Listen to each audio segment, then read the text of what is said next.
حضرت اسماعیل علیہ السلام اور حضرت ابراہیم علیہ السلام نے آج سے 1400 سال پہلے منی کی وادی میں پیش کیا۔ حضور صلی اللہ علیہ وسلم نے فرمایا سمنوا ضحایاکم فإنها علی الصراط مطایاکم، موٹے تازے فربے جانور کی قربانی، یہ وہ قربانی ہے کہ جس کے ذریعے اللہ تعالیٰ حضرت ابراہیم حضرت اسماعیل علیہ السلام کو درجو یہاں بھی بلند کیا اور آخرت میں بھی ان کا درجہ وہ دنیا میں بھی درجو بلند ہوئے، اور دین کے لحاظ سے بھی قربانی وہ ہے جس کے ذریعے سے قربانی کا مطلب کیا ہے؟ قربانی کا مطلب ہے یہ قربانی قرب سے بنی ہے، یعنی جب انسان خلوص نیت کے ساتھ اور تقوی کا جذبہ رکھ کر اگر قربانی کرتا ہے تو انسان اللہ کے یہ قرب مانے قریب ہونا، تو چونکہ قربانی کے ذریعے بندہ اللہ کے قریب ہو جاتا ہے کیونکہ اس نے خلوص نیت سے قربانی پیش کی ہے اور تقوی والا جذبہ رکھ کر کے، تو یہ قربانی بندے کو اللہ کے قریب کر دیتی ہے۔ حضور صلی اللہ تعالیٰ علیہ وسلم نے فرمایا موٹے تازے فربے جانور کی قربانی پیش کرو کہ اللہ کے رسول صلی اللہ تعالیٰ وسلم نے ارشاد فرمایا کہ قربانی کے دنوں میں بندے مومن کا اس سے بہتر کوئی عمل نہیں، قربانی سے بہتر۔ آپ نے فرمایا اس کو فطیبوا بہا نفسا، اس کو اچھے خوش دلی کے ساتھ قربانی پیش کرو۔ قربانی کیا ہے؟ قربانی کا ثبوت قرآن سے، قربانی کا ثبوت حدیث سے۔ اب آئیے قربانی کا مقصد کیا ہے، قربانی کیوں کی جاتی ہے؟ قربانی کا مقصد کیا ہے؟ خود رب نے اس تعلق سے ارشاد فرمایا ہے جانور ذبح کرتے وقت جو دعا پڑھی جاتی ہے، اتنی جامع دعا ہے، بڑی آسانی سے لے کے بس پڑھا اور بسم اللہ اکبر بسم اللہ اکبر شروع کر دیتے، جبکہ وہ بندے اور اللہ کے درمیان ایک ایگریمنٹ ہے، بہت خطرناک والا ایگریمنٹ ہے، معمولی نہیں ہے۔ پڑھیے دعا آپ انی وجہت وجہی للذی فطر السماوات والارض حنیفا وما انا من المشرکین ان صلاتی ونسکی ومحیای ومماتی للہ رب العالمین لا شریک لہ وبذالک امرت وانا من المسلمین اللہم لک ومنک بسم اللہ اللہ اکبر۔ اب اس کا ترجمہ جانتے ہیں؟ اس میں جو پہلی آیت ہے انی وجہت وجہی للذی فطر السماوات والارض حنیفا وما انا من المشرکین، یہ جو آیت ہے جانتے ہیں یہ کون سی ہے؟ سورہ مائدہ کی آیت نمبر 79 اور دوسری آیت جو ہے ان صلاتی و نسکی، ایک آیت کا حصہ ہے سورہ انعام آیت نمبر 162 163۔ جی یہ آیت یہ کیا ہے؟ در حقیقت پہلی آیت کا بیک گراؤنڈ سماعت فرما لیں۔ جب حضرت ابراہیم علیہ السلام نے قوم کو ہر طریقے سے سمجھایا فلما رأى الشمس بازغا قال هذا ربي هذا اکبر، اس سے پہلے کی آیت میں ہے یہ پورا رکوع جو ہے کہ آپ نے کس طرح سے بت پرستوں سے ڈیبیٹ کی ہے، کس طرح سے ان کو دلیلیں دے کر کے سمجھایا کہ یا تم سورج کی پوجا کرتے ہو، یہ کیا مطلب یہ چاند کی پوجا، چاند چھپا رہے میں چھپنے والا جو ہے خدا نہیں ہو سکتا، سورج ارے تو بہت بڑا ہے، یہ تو پوری جو ہے کائنات کو روشن کرتا ہے، جب وہ چھپا نہیں یہ بھی خدا نہیں ہو سکتا۔ آپ نے بار سب چیزوں کو لے کر کے جب قوم کو سمجھانا چاہا کہ یہ چیزیں خدا نہیں ہو سکتی، خدا وہ ہے جس نے ان ساری کائنات کو بنایا ہے اور جس کے حکم کے تحت یہ چاند بھی چل رہا ہے، سورج بھی چل رہا ہے، سب چل رہے ہیں، یہ ستارے یہ چاند اور سورج۔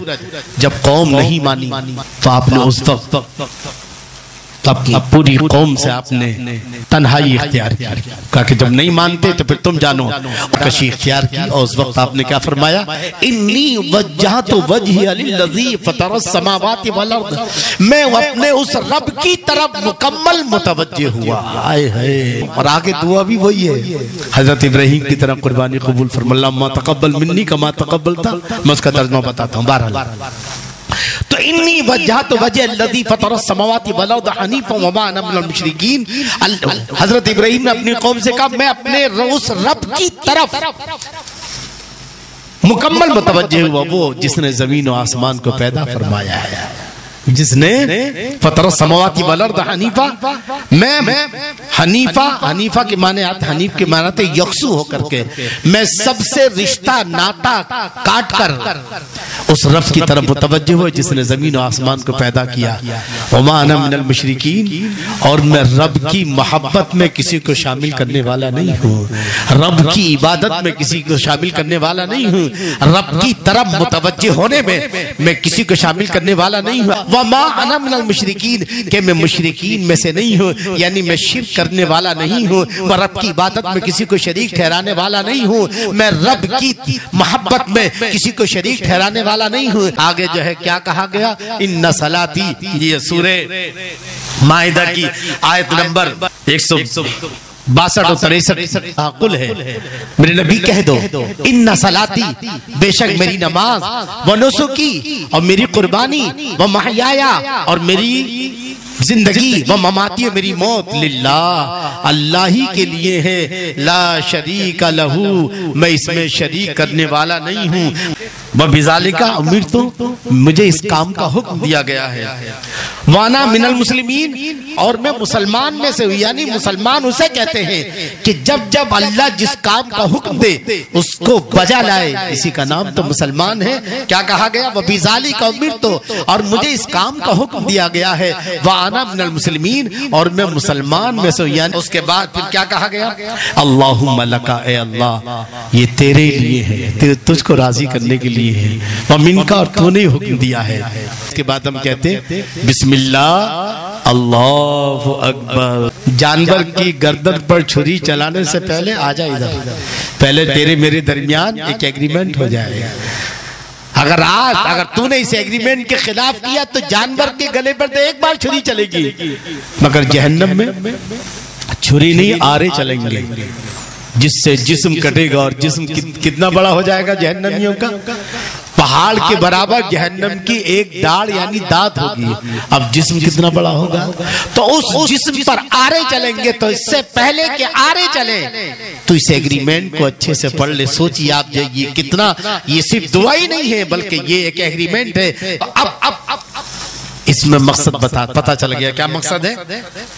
کہ میں اپنے رب کی طرف متوجہ ہوا مکمل، جس نے زمین و آسمان کو پیدا کیا ہے، اور میں اللہ کے ساتھ شرک کرنے والا نہیں ہوں. اور میرے نبی کہہ دو کہ میری نماز، میری موت، میری زندگی سب کچھ اللہ ہی کے لیے ہے. جی آیت نمبر سورہ حج کی آیت نمبر 37. قربانی کا مقصد کیا؟ لن ینال اللہ لحومها ولا دماؤها ولکن ینال التقوی منکم.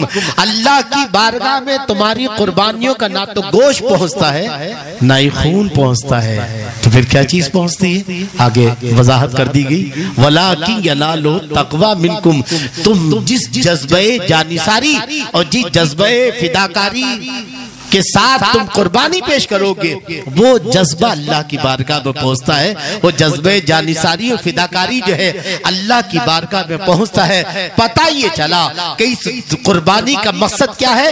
کہ ہم وہی جذبہ جو آج سے 4000 سال پہلے حضرت ابراہیم علیہ السلام اور حضرت اسماعیل علیہ السلام کے اندر تھا. مینا کی وادی میں کون سا جذبہ تھا؟ جذبہ یہ تھا کہ میرا رب راضی ہو جائے. چاہے باپ کو اس کی پرواہ نہیں ہے کہ میرا بیٹا قربان ہوگا، باپ بیٹے کو اس کی پرواہ نہیں ہے کہ میری جان چلی جائے گی، بلکہ پرواہ ہے باپ اور بیٹے کو تو اس بات کی کہ اللہ نے حکم دیا ہے، اللہ کے حکم پر عمل ہونا چاہیے.